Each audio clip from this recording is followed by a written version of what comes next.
Good morning student, कैसे हैं आप? I hope you are doing well. ठीक है। अच्छा, आज हम इवन और ऑड से रिलेटेड कुछ चीज़ जानेंगे। A lot to know, a lot to discuss, but before starting this lecture please like share subscribe my Mathmania YouTube channel. ठीक है। आप ही लोग का प्यार स्नेह है जो हमारे सब्सक्राइबर कम से कम 300 से एबव हो चुके हैं अभी। ठीक है। आइए चलिए हम बात कर लेते हैं यहाँ पे। ठीक है। यहाँ पर क्या है, x and y both are positive और इंटीजर। ठीक है, पॉजिटिव और इंटीजर, ध्यान रखिएगा, पॉजिटिव भी और ऑड भी इंटीजर हो। ठीक है। तो अगर वो इस रूप के हैं तो उसका जो स्क्वायर होगा वो सम कर लेना इन दोनों का। वो जो होगा इवन नंबर होगा, साथ में इवन नंबर होगा लेकिन फोर्स डिविजिबल नहीं होगा। जैसे आप देखिए, दो क्या है, इवन नंबर, क्या फोर्स डिविजिबल होता है? नहीं होता है। फिर मैं कहूँ, अगर अगर मैं कहूँ 6, ठीक है, क्या फोर से डिविजिबल है? तो आप कहो कि नहीं है। ठीक है। आप देखोगे यहाँ इन दोनों को डिवाइड करने पे पॉइंट में वैल्यू आ जाएगी। ठीक है, तो इसमें डिविजिबल नहीं है। अब आइए चलिए हम बात कर लेते हैं कुछ चीज़ों की, आपको ऑड और इवन से कुछ चीज़ें बताते हैं। जैसे आपसे कह दिया जाए जीरो के बारे में, जीरो इवन है या ऑड?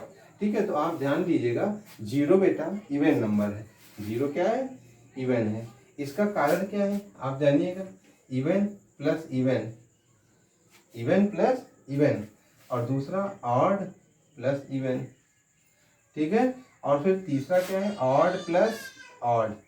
ठीक है बेटा, इन सारी तीनों चीज़ों को ध्यान रखना। जैसे इवन और इवन हमेशा इवन होता है, ऑड और इवन हमेशा ऑड होता है, और ऑड क्या हो जाता है बेटा? इवन हो जाता है। इसी के बेस पे आप चेक करके देख लो बेटा कि अगर जीरो, ठीक है, जीरो इवन है, ठीक है, और उसमें कोई और दूसरा नंबर जोड़ दो, जीरो और दो, क्या हो जाता है? दो आता है ना। तो दो क्या है? इवन। तो यहाँ पर वही तो मैंने लिखा, इवन इवन का सम इवन होता है। ऑड इवन, मान लीजिए मैंने 3 दिया और इवन जीरो ले लिया, तीन और जीरो का जो सम है वो 3 आएगा। तो 3 क्या है बेटा? ऑड है। तो यहाँ समझ लीजिए। और ऑड ऑड, जैसे 3 और 3 दोनों को ऐड करोगे तो बेटा 6। ठीक है। तो समझ में आई बात? तो मेरा कहने का मतलब यही है कि जीरो क्या है? इवन है यहाँ। ठीक है, हर स्थिति में इवन है। अगर मान लीजिए आप कह देते इवन नहीं, वो ऑड है, तो चलो ऑड यहाँ रख लो, और दूसरा कोई ऑड, तो जीरो और 3 क्या होता है? 3। 3 कैसा नंबर होता है? ऑड, जबकि यहाँ आना क्या चाहिए था? इवन। इस तरह से हम कह सकते हैं कि जीरो बेटा क्या है? इवन है। ठीक है।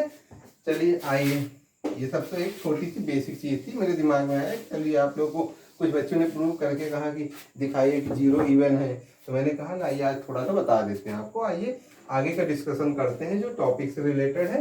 वो क्या है? X and y both are positive odd integer. तो यहाँ लिखिए, अगर पॉजिटिव ऑड इंटीजर है बेटा, तो आप बताइए इवन होता तो 2m होता, ये 2 बता देता क्या कि वो क्या है? इवन है।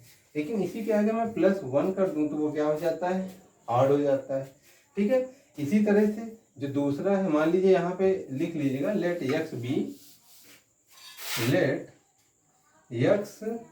B the form of let x be the form of बेटा वो क्या हो जाएगा? Be the form of 2m + 1 and y be the form of 2n + 1। ठीक है। x जो है 2m + 1 का फॉर्म है, और y जो है 2n + n का फॉर्म है। ठीक है, मतलब ये दोनों संख्याएं मैंने मान लिया है। अब आओ यहाँ पर कह रहे हैं इनका वर्क करिए, यानी कि अकॉर्डिंग टू क्वेश्चन, ये क्वेश्चन के अनुसार क्या होगा बेटा? आप देखिए x का मान क्या है? 2m + 1 है, इसका स्क्वायर कर लेना। ठीक है भाई, x है, इसका स्क्वायर कर लो, तो यहाँ क्या हो जाएगा? 4m² + 1 + 2 2 जा 4m। ठीक है, एक चीज तो ये हो गई। आइए जरा y का स्क्वायर करते हैं।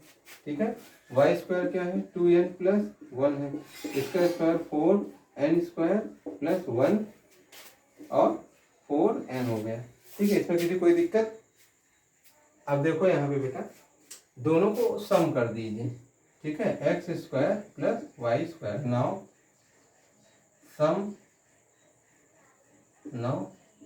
सम of both integer, sum of square of both integer, ऐसे लिखिए। ठीक है। Now sum of square of both integer. ठीक है बेटा, कोई दिक्कत?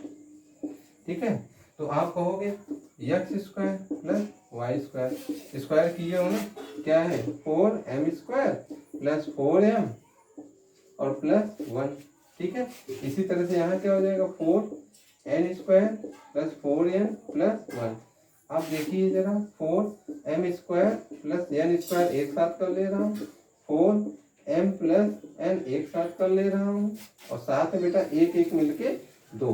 तो आप देखोगे 2 ऐसी चीज है जो पूरे से कॉमन निकल रहा है, और अगर 2 कॉमन निकल गया ये क्या हो जाएगा पूरा का पूरा 2 से डिविजिबल, यानी इवन नंबर हो गया। कोई भी संख्या 2 से डिविजिबल होती है बेटा वो क्या होती है, इवन नंबर होती है ना, आप लोग जानते हो ना। ठीक है, जानते हो, वेरी गुड। और इस पूरे को बेटा कुछ नाम दे दो, जैसे क्यू दे दो, तो 2q। आप देख रहे हो x² प्लस y² लेके चले थे, वो 2q के फॉर्म का बन गया। और 2 क्या होता है, अगर आगे 2 आ जाता है तो पूरा का पूरा चीज क्या हो जाता है, इवन नंबर। तो यहाँ कह सकते हो 10 x² plus y² is even number. अच्छा बताओ बेटा, ये डिविजिबल बाई 4 से हो रहा है कि नहीं? तो आप कहोगे नहीं हो रहा। अगर यहाँ पे इस जगह 2 ना मिलके 4 मिलता तो 4 पूरे कॉमन निकलता, तब बेटा ये इवन भी होता और 4 से डिविजिबल भी होता। लेकिन ये एक है नहीं, इसीलिए तो ये क्वेश्चन बना, ये इवन हो सकता है लेकिन लेकिन लेकिन लेकिन क्या, लेकिन 4 से डिविजिबल नहीं हो सकता। इसीलिए नहीं हो सकता क्योंकि अगर यहाँ 4 होता तब तो होता, लेकिन यहाँ 2 जो है गड़बड़ कर दे रहा। ठीक है बेटा, तो इस चीज़ को ध्यान रखना, और दोबारा जो है ये सारी चीज़ें ध्यान रखेंगे, आप दोबारा गलती नहीं करेंगे। इसलिए ये 2 से डिविजिबल है और 4 से लेकिन नहीं है। और 2 से डिविजिबल वाली चीज़ क्या होती है, इवन होती है। ठीक है, तो इस चीज़ के हिसाब से मैंने प्रूव करके दिखा दिया है। आप थोड़ा इसको पूरा ढंग से लिख लीजिएगा। ठीक है, तब तक के लिए थैंक यू। अधिक से अधिक लाइक शेयर सब्सक्राइब करिए मैथ्स मैथमेनिया यूट्यूब चैनल। तब तक के लिए थैंक यू।